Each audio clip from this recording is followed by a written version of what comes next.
Support for today's episode comes from ebags.com. Ebags.com was founded for one simple reason: to create better travel experiences no matter the journey. Their packing cubes were a game changer for me, guys. 2 weeks to Africa in one suitcase was only possible because of ebags.com packing cubes. And as a Boonie Breakdown listener, you can receive 10% off your purchase by using the code SAVE10. That's an extra 10% off your purchase using the code SAVE10. Details on how to purchase can be found in the show notes and on theboonieBreakdown.com. Hey y'all, it's your girl Boonie, and you're listening to the Boonie Breakdown podcast, your source for all things responsible and ratchet. Welcome to episode 198 of the Boonie Breakdown podcast. This week we're here with a Boonie all-star, one of my faves. Goody Howard is our guest. She's back for another appearance here at the Boonie Breakdown. Not only is she a Boonie Breakdown all-star, Goody is also a world-renowned sexologist, educator, and consultant, and she has dedicated her life to empowering through sexual exploration, education, and awareness. If this is your first time listening to Goody on the Boonie Breakdown, you're about to have a hell of a time. If you're familiar with her from previous episodes, then buckle up, because you know her mantra is be good or be good at it. And she believes that sexual pleasure is sexual health. In this episode, it's kind of a very responsible but ratchet. You know, that is what we specialize here.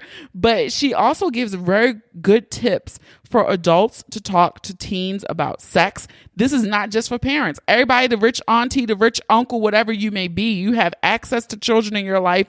You need to listen to this episode. Also, we go into a conversation about, would you buy your children, teens in your life, a sex toy? And she even answers a listener question about herpes, and she even corrects your old girl on some terminology and language that I use. So stick around for this very important conversation. All right, we're going to hop into my pick of the week. This week, I didn't even intend on watching this. I had a very lazy Saturday afternoon, which I was excited about. Some plans that I was supposed to do got canceled, and that was great. So I saw some little buzz over on Twitter. And so let me check out Harlem on Amazon Prime. Binged the whole thing. Finished it. I think I started it Friday night, finished it Saturday afternoon. It was bomb. It features Megan Good. It's cameos from Whoopi Goldberg and Jasmine Guy. It was great to see them in something. But the show was funny. I loved it. It everything about it. Some great one-liners. I think we really loved Angie because she was very ratchet. But the show was funny. I laughed out loud several times. My one thing, it was like, are we out here commuting for cock? Yes, I raised my hand. So if you have not checked it out, check out Harlem on Amazon Prime. Housekeeping. Come back later, please. Housekeeping. Not now. All right, we're into housekeeping. So before we get into all of that nitty gritty, there are less than 5 episodes left in this season of the Boonie Breakdown. Season 11, can you believe it? Season 11 will launch on February 21st, 2022. So go ahead and mark them calendars now. Bloop, okay. We have less than 5 episodes left in this season. And so we will be back on February 21st, 2022 for season 11. Feedback from episode 197, Seize the Dick, with Eric of the Hung Up podcast. So much good feedback on this one. We had some great Talk to Boonie Tuesday questions as well.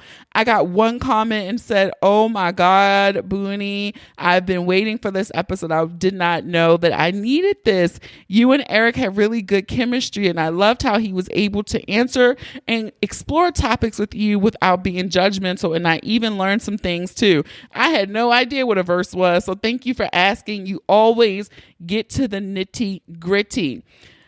We talked about sexuality in that episode, and so if you want to go listen back, I encourage you to do so. But I also asked on Talk to Boonie Tuesday how many of my followers believed that sexuality was fluid and on a spectrum, and 83% of the respondents said They do. They believe sexuality is fluid. 61% of you said you explored your sexuality. And it was interesting, the feedback that you guys gave about, because I talked about how did you know when you were straight. No one asked straight people that. And so it was very interesting reading all your feedback. So if you have not checked out that episode, go back and listen to 197 from last week. All right, Patreon gang, as you're listening to this is episode 198. We're coming up on a milestone 200th episode. Patreon gang this week on Thursday, December 9th, they will get to attend the live recording of the 200th episode with the homie KG, the girl Sheikah, and our problematic fave Brian. So we will be recording live. If you would like to attend that, you can sign up on patreon.com/the Boonie Breakdown and sign up to join Patreon gang over there and sit in on the live recording of our 200th episode. Also, you're like, girl, I ain't giving you no coin. You know what else you could do? If this is your first time here, you can follow us at the Boonie Breakdown on Instagram and Facebook, and just at Boonie Breakdown on Twitter. You can share this episode. You can put it in your group chat. You could put it in your Insta story. You could put it on your Facebook feed, on your Twitter feed, whatever. Help us get the word out about the Boonie Breakdown. We love you long time. If you also want to go the step further, you can leave a 5-star review in the Apple Podcast app. 5 stars. It helps us out so much. So that is it for me. Let's get ready to break it down.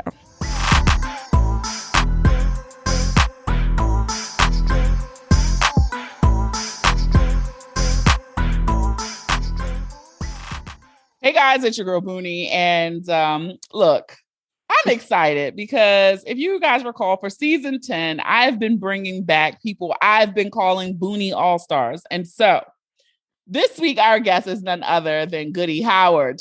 Hey, girl. Yes. I love it. I need a shirt when they say Boonie All-Stars. Look, stand by. Y'all may be getting a surprise. You were definitely an all-star. You've been on the podcast multiple times. You did a bomb Patreon workshop for Patreon gang over here on the nudes. Yes. If you join right now, you can go watch the replay because it was so flames. I think everybody's nude game was elevated that evening. Yes. So, how have you been? Girl, booked and busy, child. Yes. And it's a beautiful thing. I mean, I'm done for the year. Like, I got 2 workshops left for this year and I'm not doing shit else. Like, that's it. I'm done. And I get overwhelmed sometimes. It's like, this is what you've been working for. People think because they just now figuring out who I am, that I'm new. You know what I'm saying? Bitch been out here. You know what I'm saying? I've been doing this shit since 2006. Yes. So like, thank you for finding out. Get in line. Thank you. I'm excited, but like, I hate when people treat me like I'm new. Like, just 'cause I'm new to you. I like that. Just because I'm new to you. The bitch took a break to get some master's degrees or whatever, but come on, you got the credentials behind your name. And getting a PhD right now. And getting a PhD. I will be Dr. Goody, ma'am. Oh, Dr. Goody. I like that. It sounds good. It got a good ring to it. I own drgoody.com. Now, ain't shit on it. Don't go looking at it, but I own it already. That's smart. You got to own your intellectual property before somebody grab it. Yeah. Definitely. I go get Ask Goody on every social media platform, even if I didn't either snap nor chat, but can't nobody else do it as me. Smart. My lawyer would love you. So also, I'm gonna drop a little tidbit real quick. So I'm gonna start. I just hadn't been in the mood this year, honestly. So we're gonna start planning some more Boonie lives for next year. We're coming. We're gonna go to Texas. I was planning. I'm not sure. I have to decide if I want to do Dallas or Houston. I was playing back and forth. Shit, not even last year, 2019, when I was trying to go there. It feels like that was last year. It feels like last year. Didn't count. But when I go to Texas, you will for sure be one of the guests. I'm in. And whether I'm in Dallas, but I still got a Houston cell phone number. Like, it's nothing. Like, I'll hop 45 South. You know what I'm saying? The thing about Texas, it is so fucking big, though. It is. Especially being from the Northeast, where everything is so cramped and condensed. Like, in 4 hours, I can be in New York. 5 hours, I can be in Boston, like driving. And in your state, that is like Dallas to Houston. It is. 4 hours. It's 3:15 for me, but that's because I'm used to the trip. And the speed limit is now 75 miles an hour in Texas on the highways. Damn. Listen, we're our own country. You know, they would never give us that shit here. Listen, there are perks to being run by crazy people, and then there are not perks. You know, Texas stay embarrassing me. You know what I'm saying? That is true. Y'all do there's have a little other shit. rules. You know, every once in a while we get some shit that's cool. So yeah, because I'm like, 75. I got pumped when I saw a sign up here that said 70. We're still 55, 65. Oh no, that's streets. Yeah, you get on the highway, it's 70. Yeah, it's rare you see a 70 up here. I hit that cruise control. I'll be out of there. Look, speaking of cruise control, we're going to get very serious this episode. I was on Facebook, which I rarely go over there because I just feel like it is more of a cesspool of any of the other social media. I just feel like it's a little slow, more conservative. It's because you know those people in real life. And where Instagram maybe that's what it is. That's what it is because you know them. See, Instagram, it's more organic. It's more social media driven. So that's how I follow this person. That's I follow. what it is. But Facebook, you know them people. So it's like, oh, bitch. I'm very tight on who I accept friend requests. Facebook, I'm very tight on that. Okay. I was doing I do 3 thumb scrolls on Facebook and then I'm out of there. Like, that's it. You only get 3 swipes and then I'm out. In that brief stint recently, I saw a Facebook status and it was saying someone was asking their Facebook friends, would they talk to their daughter about masturbation? Ooh. And would they buy their daughter a vibrator? Naturally, I'm like, this is one of the most interesting things I've seen on Facebook in a long time. I dive right into the comments. And in the comments, instantly got angered. Like, it was bullshit, wasn't it?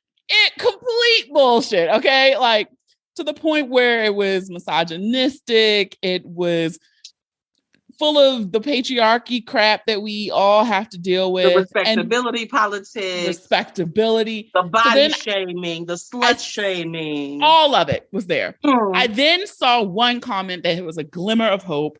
And it was pretty much like, I would welcome a conversation with my daughter about masturbation. And I would talk through her needs, what she was feeling. And if I would not buy the vibrator, I would point her in the direction of where she could safely get one. I'll take that comment. So then I respond. I was like, I have to respond on here.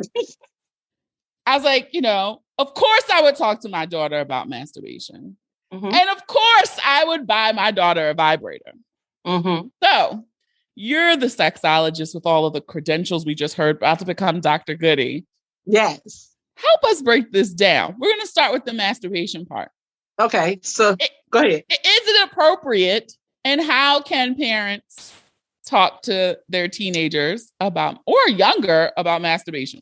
I was going to say it's not teenagers. Yeah, so, I'm like, or younger. You may not know, I have a span of children living in this home from age 25, I have 23, 18, and 6.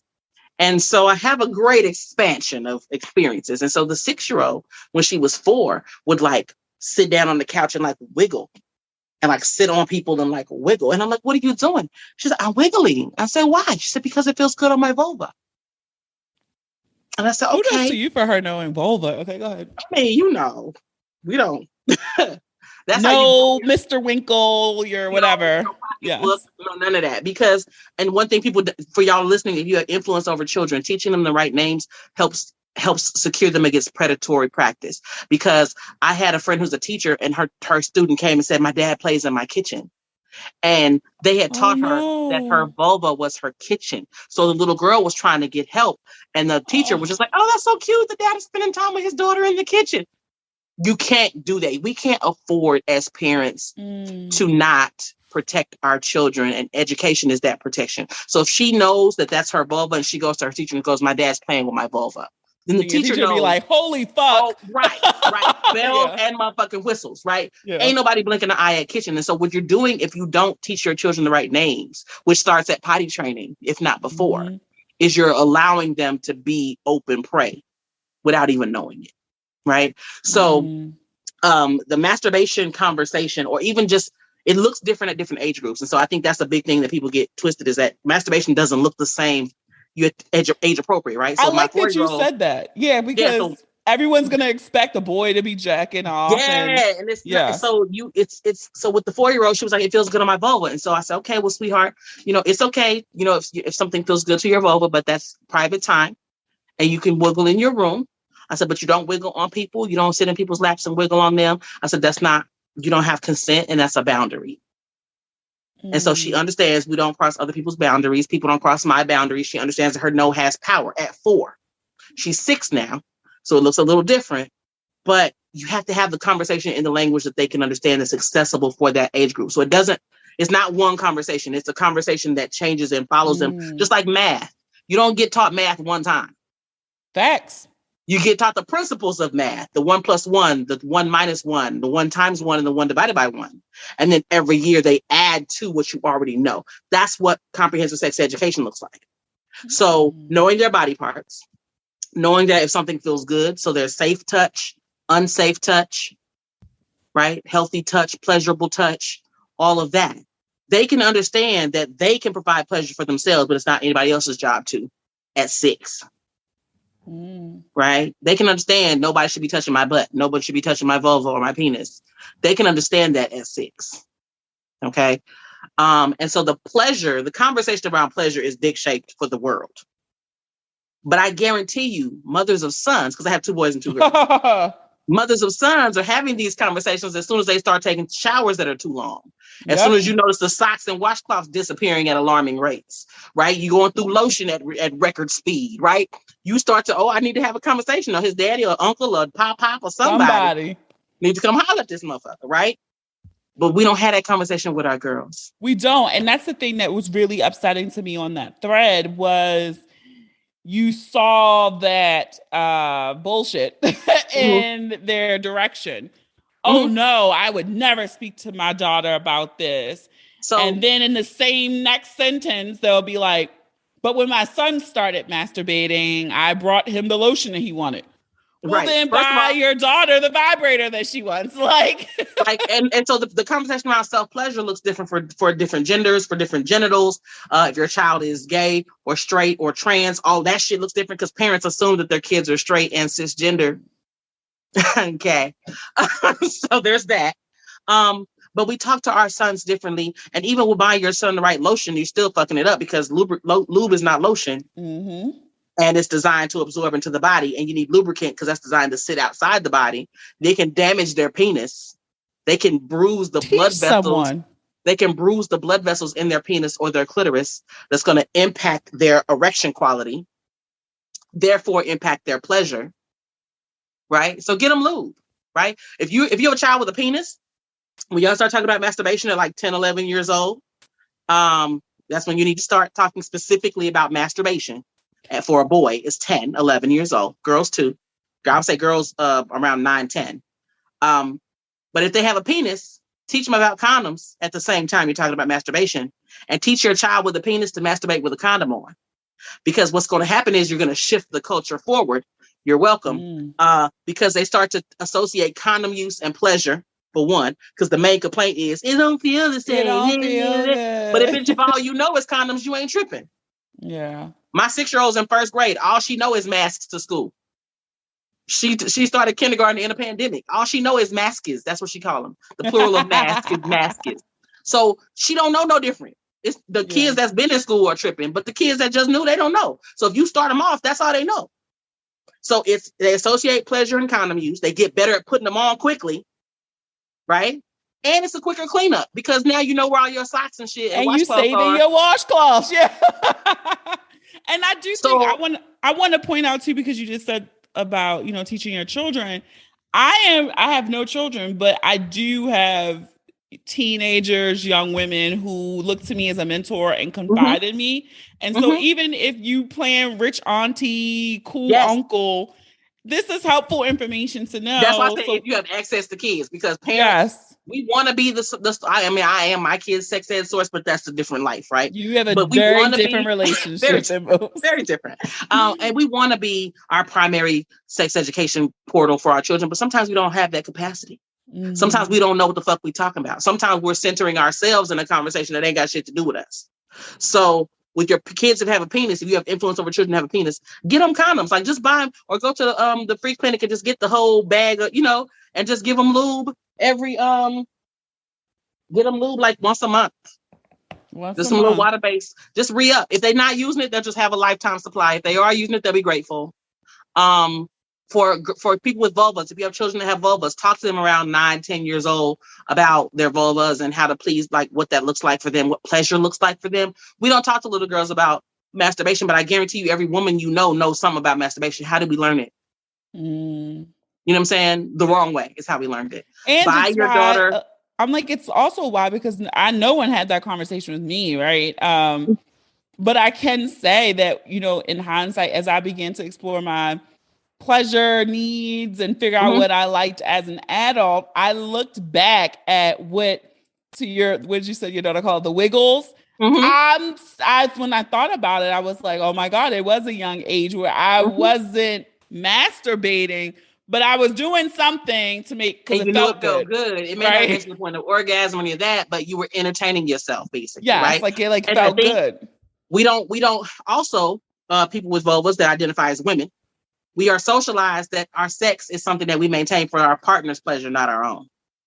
And you're doing yourself a disservice. You're doing your children a disservice. Your daughters for damn sure. Think about it. The first motherfucker that came along blinking and winking at you, telling you was cute and put some dick in you, you was doing whatever the fuck they said. You know why? Because you didn't know that there was better out there.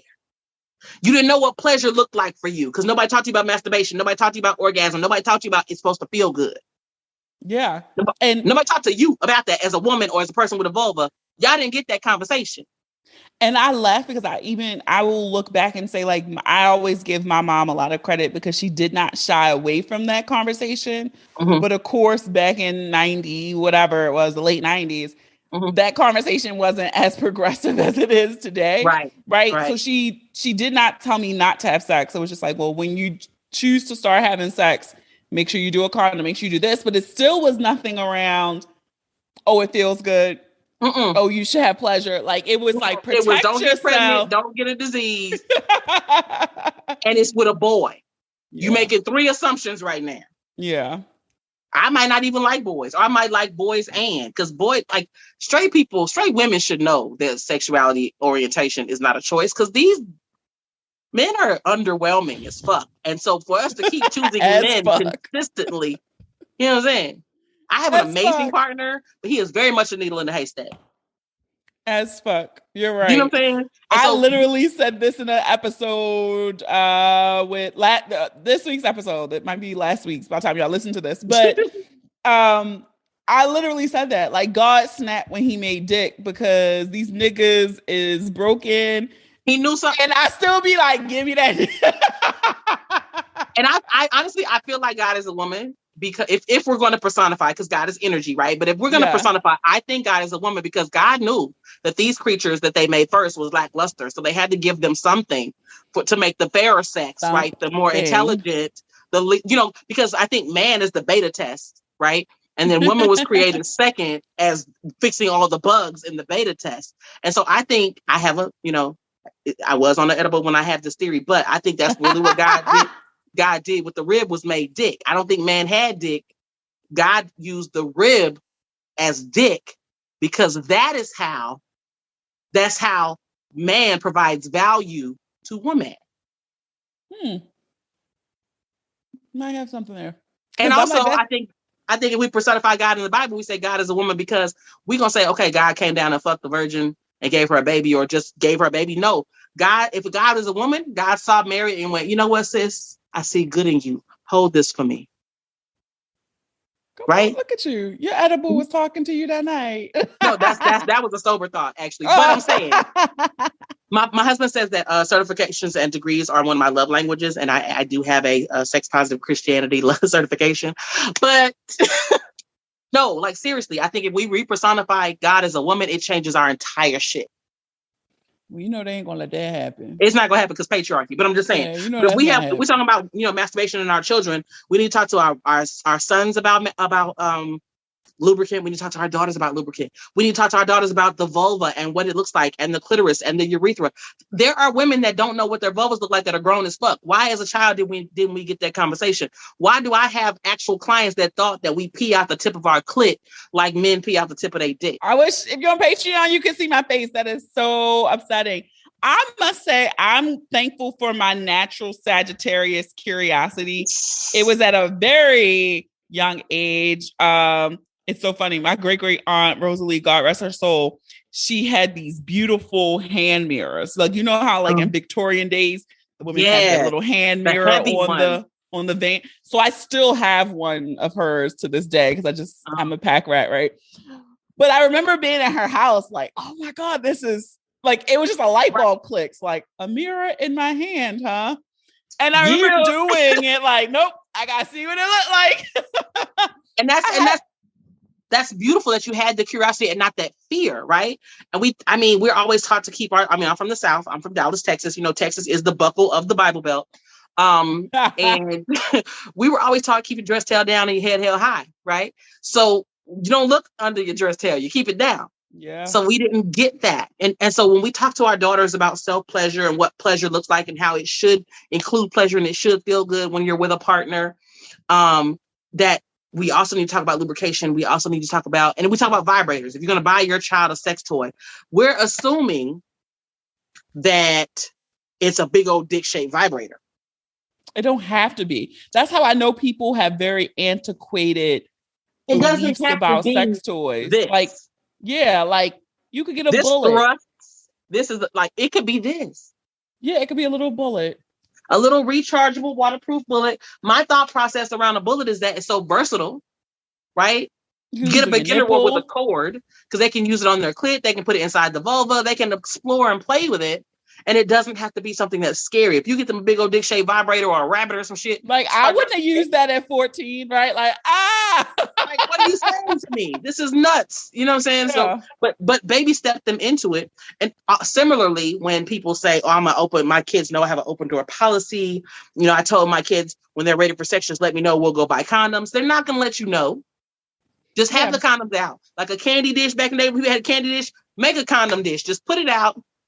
They'll go, no questions asked. They'll just get it and go.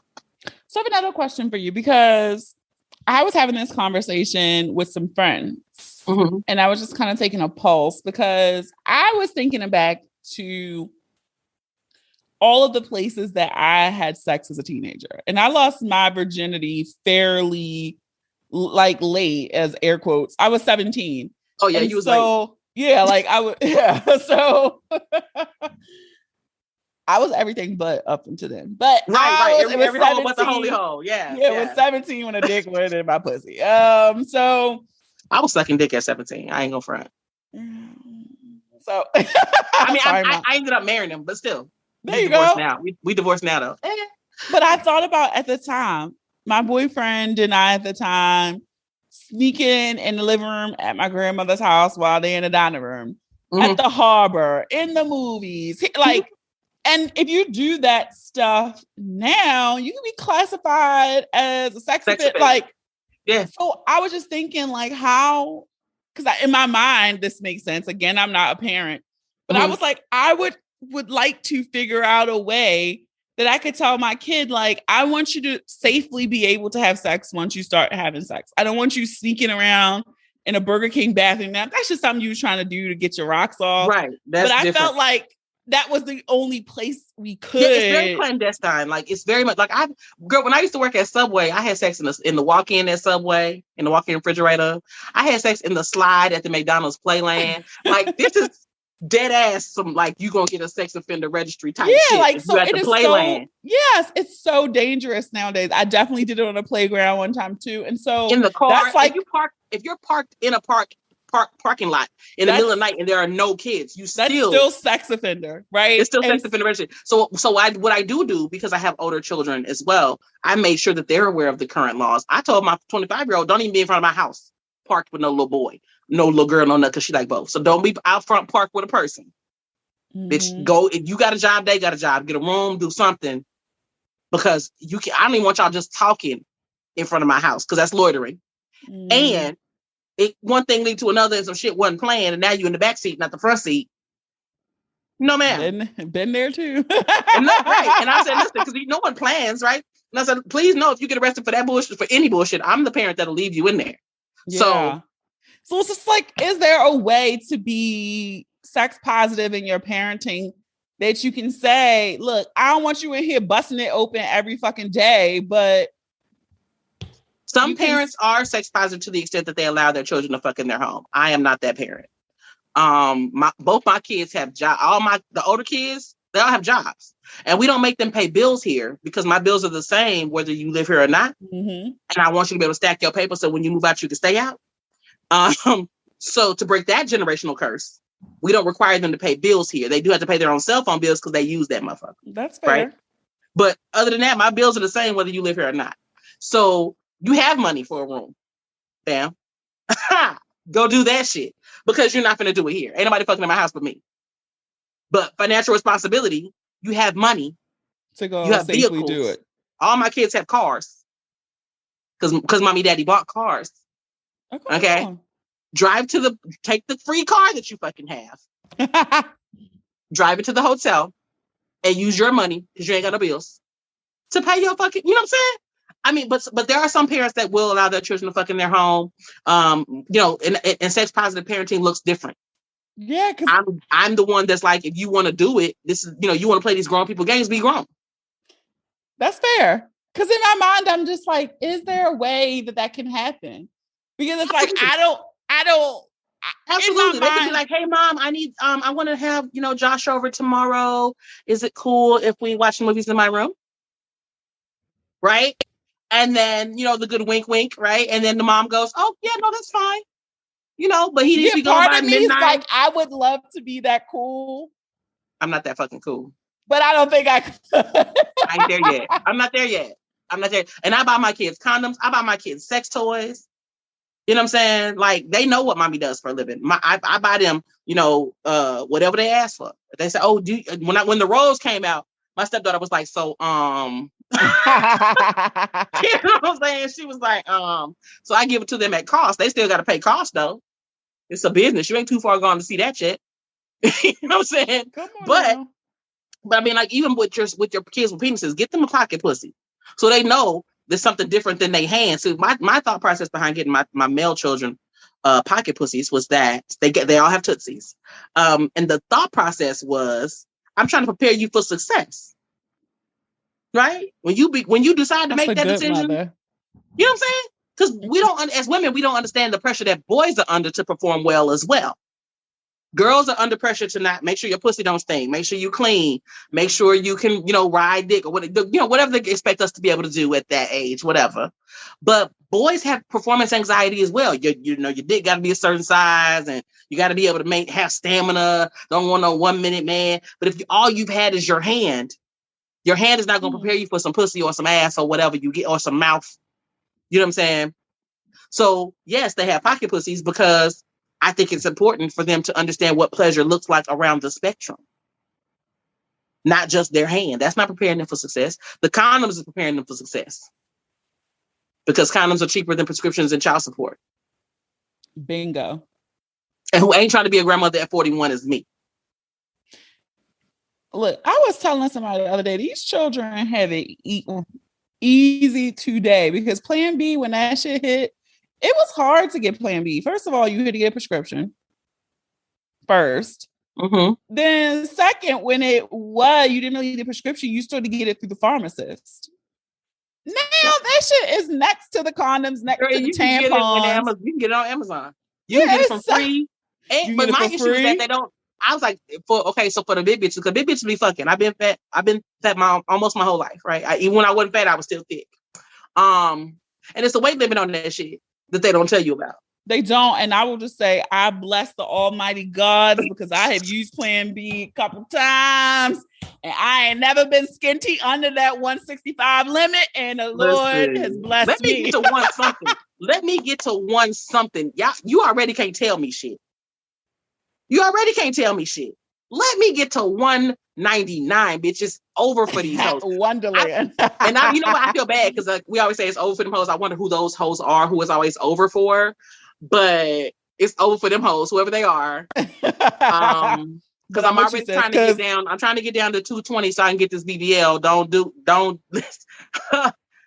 new ass who this. Don't come on, yeah. sis. Look, just saying, I do. I thank God because look, I mean, I ain't got on no clothes. I'm out here like this now, baby. At two, we got this good 265 working with this midriff and these leggings. Because I don't want y'all to say I switched up after my surgery either. I've been a whole long time. Start on them. I've been a whole long time. But yeah, I mean, I think we don't talk about what the options are, what pleasure looks like, and all of that, especially with girls with vulvas or people with vulvas. And so when we talk about sex toys, it could be a finger vibe. Let me see. I got my toys there because I didn't know what you wanted. Because you keep reaching in this little goodie basket over here. Every time you reach down, you pull up something different. Because I want to be prepared for the people. Yeah, you can get your child a rose or whatever. And I do have the rose. So here's the regular one, right? Here's the regular rose. Oh yeah, I saw this little fancy shit you've been offering. I shared it to the audience. So this is a rose and it's got a bulb. This is a bullet. So you can put this in the vagina or in the anus and then hit the clit with this. That's all I'm saying. But not everywhere. I mean, my friend was like, if you want people to have a heart attack, just say that. Just say it, Goody. But you can even do little cutesy shit like this. Oh, look at the little lipstick. And so what I love about this lipstick is that it's not a real lipstick, right? Of course, it's a vibrator. It's a little bullet. But it comes in like all these different shades, like nude and like, so it looks like it could be a lipstick. Discretion. Like something cute like this. Yeah, discretion. That's not going to kill your daughter. Or something like this. This is not big and dick shaped. And this part vibrates. It's a butterfly kiss. And so it's a G-spot stimulator, right? And it has a clitoral stimulator. It's still body safe silicone. It's rechargeable. It's waterproof. This part vibrates too. So they can just use this on the clit, right? Mm-hmm. They could, if they're feeling curious, they can use it to explore, but it's not something that's going to be getting like, yeah, I want some dick. Like, you know what I'm saying? This is an exploratory toy, right? It's not the 8-inch double. It's not this. With the suction cup. You know what I'm saying? It's good in the shower though. But if you put the toilet seat down and put it on top of the toilet seat, you sit backwards on the toilet seat, then you practice how you play. You know what I'm saying? Tips. Y'all get it all with Goody. I'm telling y'all, if you have not been to a Goody Howard workshop, you need to be sure to support because you're gonna learn a thing too. I only got 2 more left. I got Strokeology on December 8th, which is for people with penises and people that wear strap-ons to help you with your stamina, your angle, your stroke, and your position. And then I have Lick on December 15th. There you go. And that's the blowjob class. So Goody, I have rarely talked about this here on the pod. And I had put a question box on Instagram asking people like, Goody's coming on, you have a question. Most of the stuff, it's like, we've already talked about that. It's 101. But I got a good one. I rarely talk about STDs. This is the question. It's a little lengthy, but I'm going to read it. Okay. I met a really cool guy. We've been having good convo and crazy sexual energy for the past 2 months. Last night, I wanted him to come over. He calls me beforehand and says he has something to tell me. Mind blown emoji. He then tells me that he's been kind of avoiding hanging out with me in person because he could tell where the energy was leading to, and he wanted to disclose that he has herpes. Drunk face emoji. I thanked him for being honest with me and told him he could still come over. That changed everything, though. I was going to give him the business. Now he's coming over so we can just watch TV, drink, and play Uno. I was super intentional about not acting weird or different because I respect the fuck out of him for telling me. And I never want to discourage or punish, air quotes, anyone for being honest, especially about disclosing the STD. My question is, Goody, what do I do now? In my mind, I was securing some consistent dick, and now I feel like we can only be friends. Is there a conversation that needs to happen, or do I just not flirt with him anymore and friend zone him? I don't want to ghost him. I know how that feels, and I want to be responsible and respectful in how I handle it, but I just don't know the best way.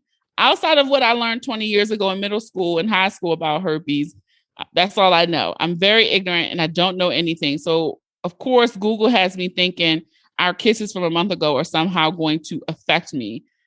Emoji, help, Yeah. LOL. Wow. Okay, well, lots there. So we're just going to unpack a piece at a time. First and foremost, you have to decide if you still want to fuck. First and foremost. Because to be clear, herpes is a skin condition. So it doesn't necessarily, it can exist in the genitals, the eyes, the mouth. And so you need to find out which kind of herpes he has, if he has genital herpes or oral herpes or both. And also what his regimen is, like what medicine is he taking? How is he taking care of his herpes? How is he managing it?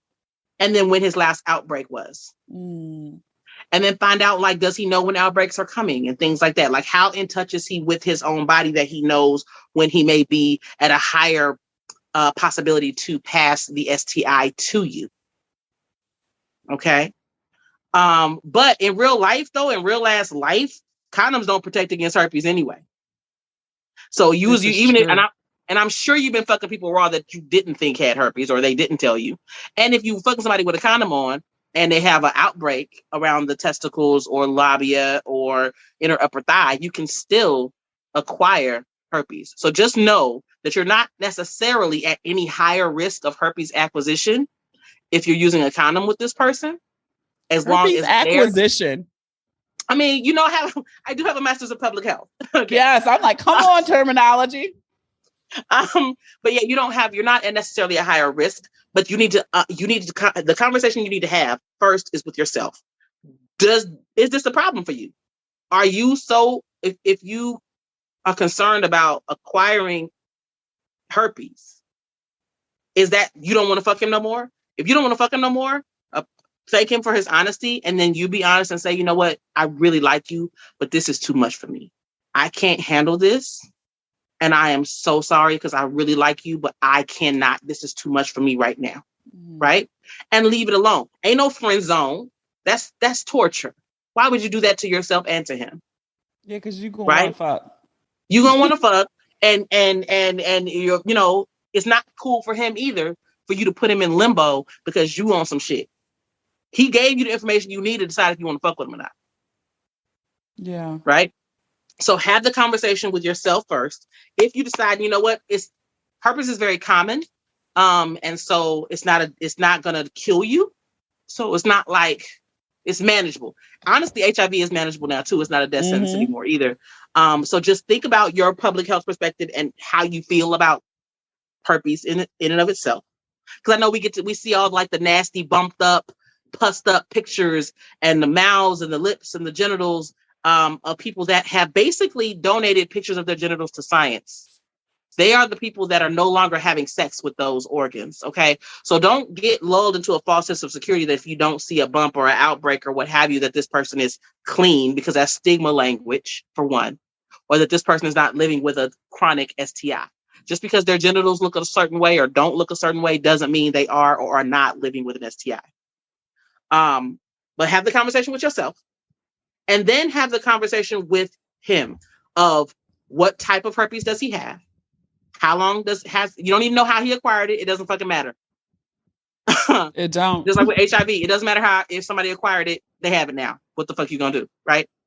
So find out how long they've had it, how they're managing it, what type of herpes they have, if they're sensitive enough and connected to their bodies about their outbreaks, and when their last outbreak was, and like how frequent outbreaks occur for them.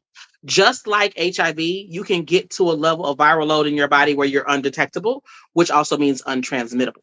So just because someone's carrying the herpes virus doesn't mean that they can always transmit the herpes virus.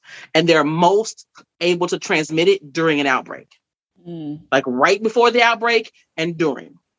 So understand that would look very different. Yeah. You know what I'm saying? And so you have to educate yourself about the human body, educate yourself about what STIs look like. There's an Instagram account called the STI Project. It's run by a little skinny white lady, but she's awesome because she's actually living with herpes and she destigmatizes every day. And so that's a great way to learn. But again, and even the language we're using, we say STDs. So sexually transmitted disease has heavier weight than infection. STI, yeah. So we're shifting towards sexually transmitted infection, and so because infections can be managed, they can be treated, they can be cured. Now herpes can't be cured, but it can be managed. So again, decide how much you like. All the shit you rattled off about how much you like, dude. We just got done talking about how underwhelming men are. You know what I'm saying? So I mean, what's a little herpes? Everybody got herpes. I mean, everyone has it living in their bodies. Yes. And so it just depends on how it shows up. Some people it never shows up. Some people it shows up all the time. I will say this because I have lots of friends that like fuck rappers and stuff, and I feel like I don't know about currently, but back in the day, all those rappers had herpes. Still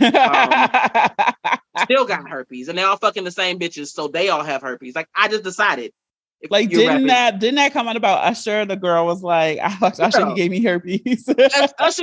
and Usher probably got it from a bitch that he was sharing with another dude. Like, you know what I'm saying? Because the world I was gonna be real bad and say he got it from Diddy. Got it from Diddy. I mean, you know. But I will say this though, because they all like all those they pass those girls around too. Circle, yeah. It's very circuitous in the way they fuck. So like when it came out that people were saying Busta Rhymes had herpes, I was like, his whole camp. And that was in the 90s. And motherfuckers didn't wear condoms for real in the 90s. Now, smarter people are like getting vasectomies once they blow up. People are getting, you know what I'm saying? So you can be like, oh, I might get an STI, but I'm not getting no babies, bitch. Like, you know what I'm saying? Like, they're thinking a little bit further past the moment, right? But you have to ask yourself all these questions because just because someone's living with STI doesn't make them less valuable of a person. That's just like saying just because it's something that he couldn't have controlled, the acquisition of an STI, you can't control it. Because even if, let's say he was taking all the precautions, condoms break. Yeah. Things happen. So there's nothing that he could have done to not acquire herpes. Just like people say, you know, with HIV, people think, oh, they was out there fucking real bad. That's how they got HIV. Listen, everybody I know with HIV got it from someone they loved and trusted. That part. Because going raw is the new promise ring out here. You know what I'm saying? So we're not going to shame people for acquiring. Put that on a t-shirt. I don't condone it. I can't put it on a t-shirt. But it is. Going raw is the new promise ring. I might have to make that the episode title. You know what I'm saying? They be like, oh, I'm a good girl. We've been together 8 months. Bitch, die. You cannot be serious. You cannot be serious.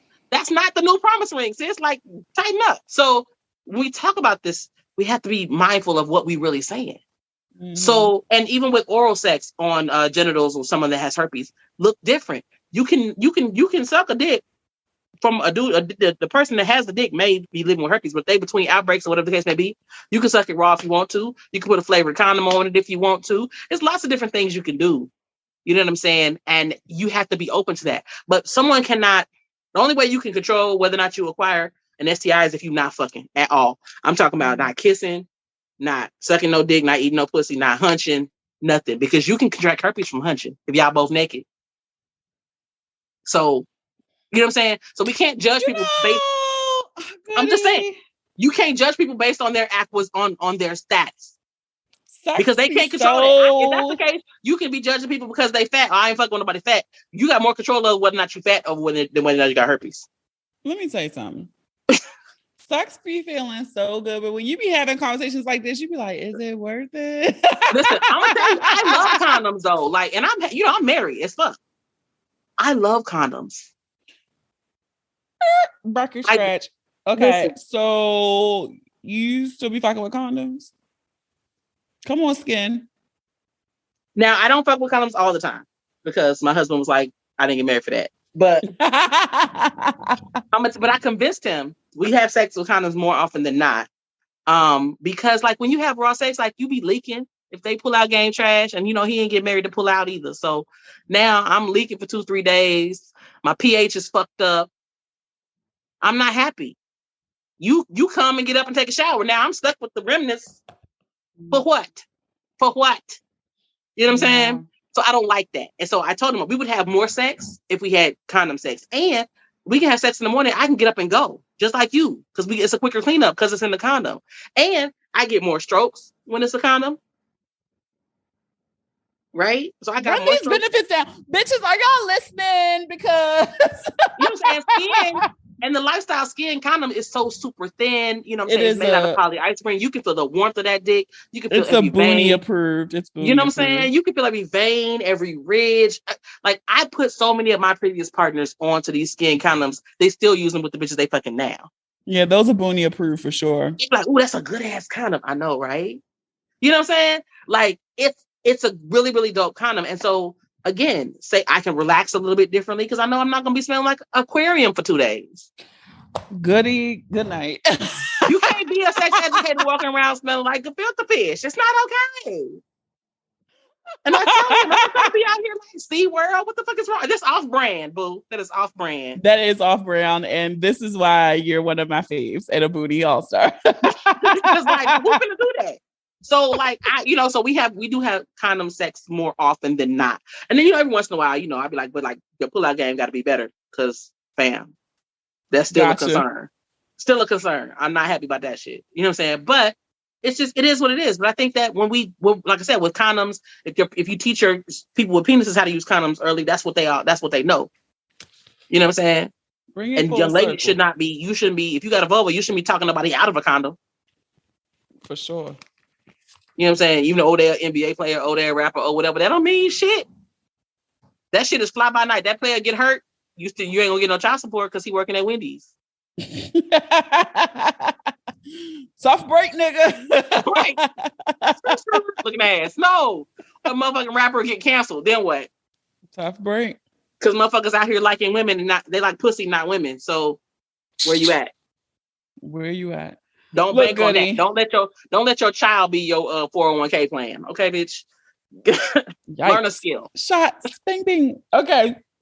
We're about to do the breakdown. I'm gonna say one word and you're gonna say the first thing that comes to mind. It could be a sound, phrase, whatever. Okay. All right, first one. Black women. Beautiful. Sex education. Needed. More of. Texas. Special.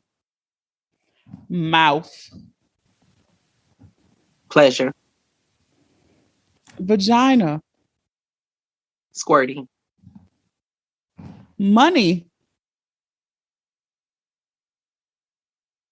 I immediately thought panoramic roof. In a Porsche Panamera? No, just in a fucking vehicle. I think it's just the most calming shit ever, and I want one. So I think I got to get more money so I can get one. Me too. And last one, nut. Nasty. All right, Goody. Tell everybody where they can follow you on social, on the internet, where they can find your last 2 courses of 2021. So my name is Goody. That's my government name, and everyone asks Goody. So I'm Ask Goody on everything. AskGoody.